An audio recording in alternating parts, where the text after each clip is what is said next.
दोस्तों गेहूं में लास्ट स्टेज पे यानी कि किसान साथियों गेहूं की यदि आपकी फसल 110 से 115 दिन की है तो उस स्टेज पर हम कौन सा खाद उर्वरक डालें और लास्ट पानी गेहूं में कब दिया जाता है। इस चीज़ को लेकर हमारे काफ़ी किसान भाई बहुत ज़्यादा परेशान रहते हैं।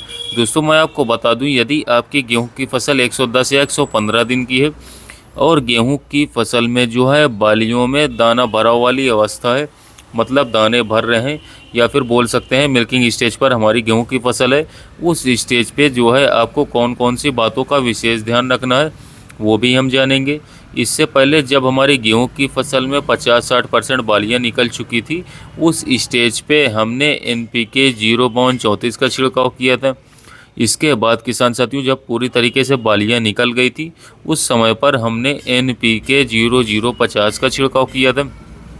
देखिए दोस्तों मैं ये क्यों बता रहा हूँ, क्योंकि लास्ट स्टेज पे जो है नाइट्रोजन की कोई ज़रूरत नहीं पड़ती है, फास्फोरस की कोई ज़रूरत नहीं पड़ती है, अब पोटाश की सबसे ज़्यादा ज़रूरत पड़ती है। यदि आपकी फसल में 50-60% बालियाँ निकल चुकी हैं तो उस स्टेज में फास्फोरस की ज़रूरत भी नहीं पड़ती। तो किसान भाई इसका मैं फंडा बता देता हूँ कि फास्फोरस की कब ज़रूरत पड़ती है और पोटाश की कब ज़रूरत पड़ती है और नाइट्रोजन की कब ज़रूरत पड़ती है।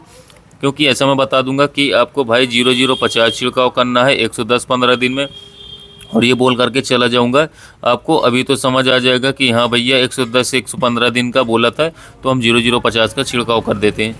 लेकिन आगे आपके भविष्य में जो है जब भी आप गेहूं की फसल लगाओगे तो आपको ये सब क्लियर हो जाएगा कि अगले वीडियो आपको देखने की ज़रूरत नहीं पड़ेगी कि भाई पोटाश की कब ज़रूरत पड़ती है, कब हमको छिड़काव करना है, फास्फोरस की कब ज़रूरत लगती है, कब हमको छिड़काव करना है।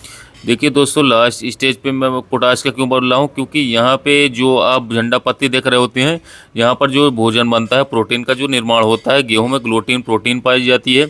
वो गेहूं में जो है जब भोजन प्रोटीन का निर्माण होता है तो वो यहाँ से पूरे पौधे में होते हुए बाली तक, बालियों में दानों में कोड़ाने का काम करता है पोटाश। पोटाश यहाँ से जो भोजन बनता है वो यहाँ से मतलब पूरे पौधों से होते हुए बालियों तक लाने का कार्य करता है। और फास्फोरस का क्या काम रहता है किसान साथियों, फास्फोरस का काम रहता है कि जब हमारी गेहूं की फसल में 50-60% जब बालियां निकल चुकी होती हैं और कुछ बालियां निकल रही होती हैं, मतलब उस समय पर हमारे गेहूं की फसल में पूरी तरीके से बालियां नहीं निकली होती हैं, तो दोस्तों गेहूं में जो है गेहूं के दाने को ठोस बनाने का जो काम करता है वो फास्फोरस और पोटाश दोनों मिल करके कार्य करते हैं। पोटाश का एक और काम रहता है दोस्तों, यहाँ पे जो है गेहूं की फसल में वजन का बढ़ाने का कौन काम कर रहा है, फास्फोरस। और पोटाश यहाँ पर जो है किसान साथियों गेहूं में गुणवत्ता सुधार का काम कर रहा है, मतलब जो गेहूं में आप चमक देते हो वो किसके कारण देखते हो, पोटाश के कारण। तो इन दोनों का काम मतलब बीज की गुणवत्ता और बीज को वजनदार बनाने का काम होता है। वहीं पर फास्फोरस का उस समय पर यह भी काम रहता है कि पौधे को स्ट्रांग बनाने का काम भी फास्फोरस करता है। नाइट्रोजन का काम पहले तक रहता है, जब हमारी गेहूं की फसल ट्रिलिंग स्टेज पर रहती है तब तक नाइट्रोजन का और जिंक का ये सब का काम रहता है। फसल में कल्ले बढ़ा ना हो उसके लिए नाइट्रोजन और जिंक का छिड़काव किया जाता है। तो बेसल डोज में हमारे काफ़ी किसान भाई नाइट्रोजन, जिंक, पोटास, फास्फोरस इन सबको देते हैं।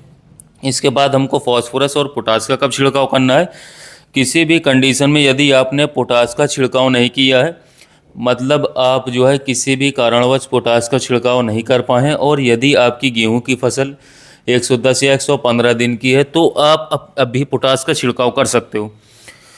पोटास का छिड़काव आपको कब करना है वो भी लास्ट स्टेज पे, ये बहुत ज़रूरी है।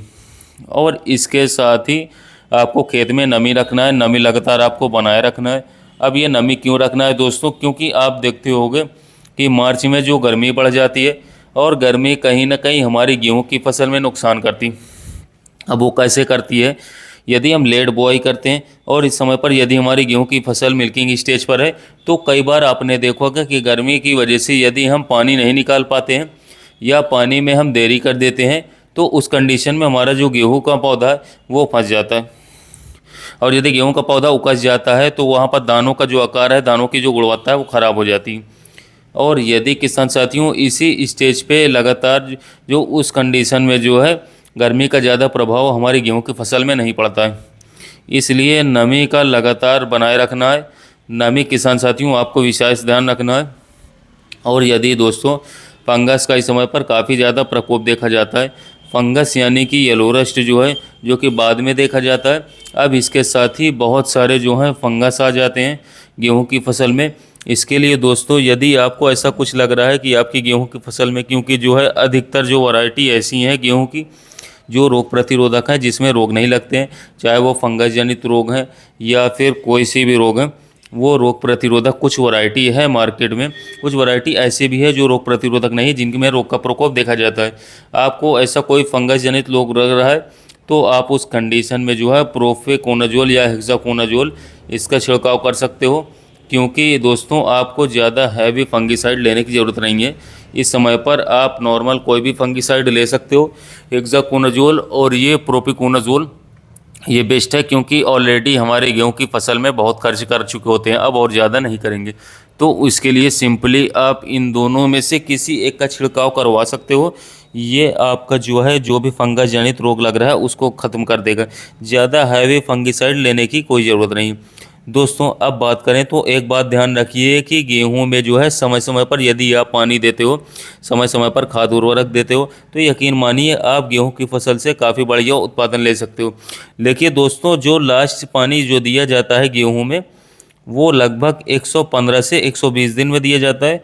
गेहूं में 6 पानी दिए जाते हैं। स्टार्टिंग से यदि मैं समझाऊं तो पहला जो पानी दिया जाता है वो सीयराई स्टेज में दिया जाता है, यानी कि क्राउन रूट इनिटिएशन स्टेज में दिया जाता है। सेकंड पानी यानी कि सेकंड सिंचाई जो की जाती है वो टिलरिंग स्टेज में दी जाती है 40 से 42 दिन में। और तीसरा पानी जो दिया जाता है वो लेट ज्वाइंटिंग स्टेज पे दिया जाता है। और चौथा पानी दोस्तों फ्लावरिंग स्टेज में दिया जाता है। और इस तरह से पांचवा पानी जो दिया जाता है वो मिल्किंग स्टेज में दिया जाता है। हमारे अधिकतर किसान भाइयों के पास जो है 5 पानी नहीं रहते हैं, यानी कि 5 पानी नहीं निकाल पाते हैं, लगभग 2-3 या ज़्यादा से ज़्यादा 4 पानी। जिन किसान भाइयों के पास पर्याप्त मात्रा में पानी है तो वो किसान साथियों 115 से 120 दिन में लास्ट पानी दे सकते हैं। अब वो आपकी वैरायटी पे भी डिपेंड करता है कि आपने कौन सी वैरायटी लगाई है। जैसे कि कुछ वैरायटी जो है जो 135 से 140 दिन में पक जाती है, कुछ वैरायटी जो है जो 150 से 160 दिन में पकती है। तो दोस्तों, वो आपकी वैरायटी पर डिपेंड करता है आपने कौन सी वैरायटी लगाई है, उस वैरायटी की अवधि क्या है, उस हिसाब से आप अपना पानी का शेड्यूल जमा सकते हो। लास्ट में एक और चीज़ करनी है दोस्तों, वैसे तो कंपनी जो है द्वारा बोला जाता है कि भाई आप जो है हर बार जो है नया बीज लगाओ, चाहे वो कोई सी भी वैरायटी निकाल रहे हो, लेकिन उनके द्वारा यही बोला जाता है कि हर बार आप बीज बदल बदल कर लगाओ, तो इससे आपका जो प्रोडक्शन है वो ज़्यादा मिलेगा। देखिए दोस्तों, ऐसा कुछ नहीं है। जो बीज आप लगा रहे हो, मान लीजिए आपने कोई भी ब्रीडर सीड लगाया है, तो उससे किसान साथियों 4 साल आपको बहुत बढ़िया उत्पादन मिलने वाला है।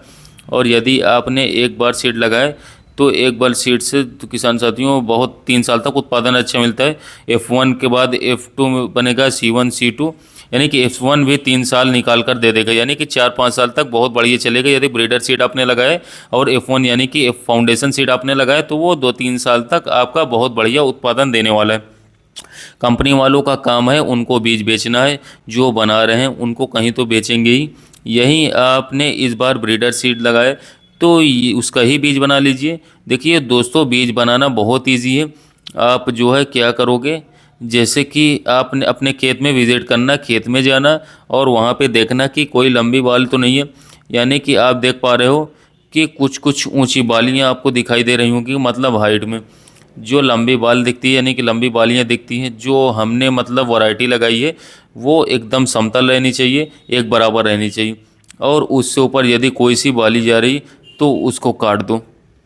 और ये जो है उस स्टेज पे काटोगे यानी कि पकने वाली होगी तो उसका भी नुकसान नहीं होगा। उसका बीज निकाल लीजिए और उसको जो है कहीं भी जब यानी कि जब समर्थन मूल्य पे जो है गेहूँ खरीद की जाती है तो उसमें मिला करके डाल दीजिए। वहाँ पर आपका गेहूँ कोई नहीं पहचानेगा का कि ये अलग वैरायटी का है या फिर कोई और वैरायटी का बीज मिलाकर लाए हो। तो इस तरह से भी आप एक अच्छा बीज तैयार कर सकते हो। ये कंपनी वालों के चक्कर में मत आना कि भाई आप हर बार बीज बदल करके लगाओ। एक अपने हिसाब से जो वैरायटी आपको जम रही, जो वैरायटी आपने लगाई है उसका उत्पादन यदि अच्छा रहता है तो उसका बीज जो है अच्छे से तैयार कर लीजिए और नेक्स्ट ईयर उसको ही लगाइए। ये बहुत ही बढ़िया है दोस्तों। हर बार आप बीज लोगे और बीज जब लिया जाता है तो उसका हाई रेट आपने देखा होगा, लगभग 7,500, 8,000, 9,000, 10,000। तो आपने अपने हिसाब से वो बीज टिका देते हैं। तो उस बीज की क्या गारंटी है कि उसमें बीज मिक्स नहीं है या फिर फाउंडेशन ही बीज है, क्योंकि बीज में बहुत ज़्यादा मगजमारी चल रही। तो कुछ बिंदी है दोस्तों जिनको आप फॉलो करते हो, तो गारंटी है आप बहुत बढ़िया उत्पादन इस बार गेहूं की फसल से लोगे। और उम्मीद करता हूं कि दोस्तों आपको यह वीडियो पसंद आई होगी और जानकारी भी समझ आई होगी। वीडियो अगर अच्छी लगी हो तो एक लाइक, और जो किसान भाई चैनल पर पहली बार हैं और अभी तक चैनल को सब्सक्राइब नहीं किए हैं तो नीचे दोस्तों आपको लाल अक्षरों में दिख रहा होगा सब्सक्राइब बटन, दबा लो। और साइड में आपको बेल आइकन भी दिख रहा होगा, उसको भी प्रेस कर लें ताकि कृषि से जुड़ी सारी जानकारी आपको समय समय पर मिल सके। तो मिलते हैं दोस्तों नेक्स्ट वीडियो में नेक्स्ट टॉपिक के साथ, तब तक के लिए धन्यवाद।